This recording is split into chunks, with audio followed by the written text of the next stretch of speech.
എടി ഇതിന്റെ കാര്യം ചോദിക്കട്ടെ. ഇപ്പൊ വീഡിയോസ് മറ്റേ റിയാക്ട് ചെയ്യില്ലേ ഓരോരുത്തർ, ചിലർ നല്ലതും ചെയ്യും കെട്ടതും ചെയ്യും. ഇപ്പൊ റിയാക്ട് ചെയ്യണ ആളിനെ കാണാനാണോ ഇല്ല ഏത് വീഡിയോ ചെയ്യണോ അവരിനെ കാണാനോ? അത് ഓൾറെഡി നല്ല റീച്ച് ആയ വീഡിയോസ് ആയിരിക്കും, അതാണ് ഇവര് തപ്പി കണ്ടുപിടിച്ച് എടുത്തിടുന്നത്. അപ്പൊ അവരുടെ മുഖം കാണാനല്ലേ വരുള്ളൂ. ഇപ്പോ ഈ ആയിട്ടെന്ന് വെച്ചാൽ നമ്മൾ തെറ്റി ആപ്പ് അങ്ങനെയൊക്കെ പറഞ്ഞ നമ്മുടെ വീഡിയോ അതിനെ റിയാക്ട് ചെയ്ത്, പിന്നെ ബ്ലാക്ക് മോളി എന്നൊക്കെ പറഞ്ഞാൽ അതിന് 2 വീഡിയോ 3 വീഡിയോ റിയാക്ട് ചെയ്തിട്ടുണ്ട്. പക്ഷെ നമ്മ തെറ്റ് ചെയ്യണു, അതേ തെറ്റ് അവരും ചെയ്യാന്ന് പറഞ്ഞാൽ നമ്മ അവരിന് എന്താ പറയേണ്ടത്? അവര് ചെയ്തിട്ട് അവനെ തെറ്റ് ചെയ്യോ, നമ്മ ചെയ്യുമ്പോൾ മാത്രം റിയാക്ട് ചെയ്യും. അപ്പൊ അവൻ എന്താ പറയേണ്ടത്? അവനെ എന്താ പറയുക, പൂക്കികൾ എന്നാണോ പറയുന്നത്?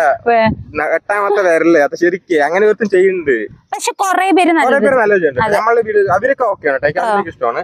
ഒരുത്തം മാത്രം അവൻ എന്ത് വേണമെങ്കിൽ അതിന്റെ അടിയിലൊരു കമന്റ് വന്നിട്ടുണ്ട്. ഞാൻ നമ്മുടെ വീഡിയോ ചെയ്യുന്നില്ല, വേറെ വീഡിയോ ചെയ്തില്ലേ, അതിൽ ഏറ്റവും പ്രമുഖരായിട്ടുള്ള ഒരാൾ വന്നിട്ട് അവരിനെ എന്ത് കൊല്ലല്ലേന്ന് അങ്ങനെ അതിന് ഇവൻ കമന്റ് അടിച്ചിരിക്കുക. ഇവന്റെ മുമ്പത്തെ വീഡിയോ അതാണ് ശരിക്കും, അതിനാണ് അവർ ചെയ്തിരിക്കുന്നത്. ആരും മനസ്സിലായോ? മനസ്സിലായി. ഇവർക്ക് മനസ്സിലായിട്ടുണ്ടാവോ? അത് കണ്ണാടി ഉണ്ട്, ബാക്കി ഒരു ഗസ് കേട്ടെ. അതെ.